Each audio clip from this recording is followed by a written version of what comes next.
শ্রীকৃষ্ণ বন্ধুরা, দেখো 3 নম্বর আর 2 নম্বরের মাঝে আজকে আমাদের ননটার এরিয়া যে কলমের ফুটিং কাটিং হচ্ছে।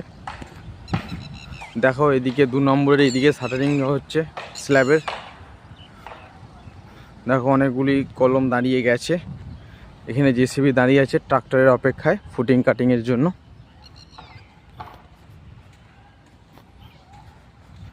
দেখো এখানে দেখো বন্ধুরা, এখানে পয়েন্ট দেওয়া হয়ে গেছে, কলমের পয়েন্ট।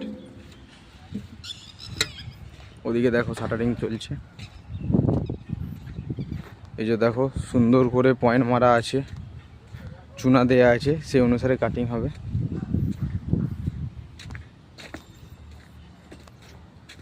এই দেখো এটা কাটিং করে একদম লেভেল করে দিয়েছে, এটা পয়েন্টটা মারতে বাকি আছে।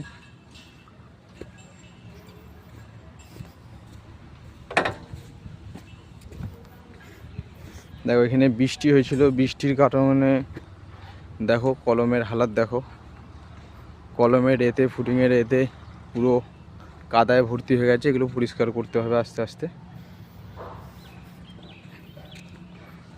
এদিকে দেখো ফুটিংয়ের র্যাফটের জন্য সারিয়া কিছু বাঁধা পড়ে আছে, কিছু বাকি আছে। দেখো এদিকে টিএস দাঁড়িয়ে আছে, এখানে কাটিং হয়ে গেলে লেভেল হয়ে গেলে তারপর পয়েন্ট মারা হবে।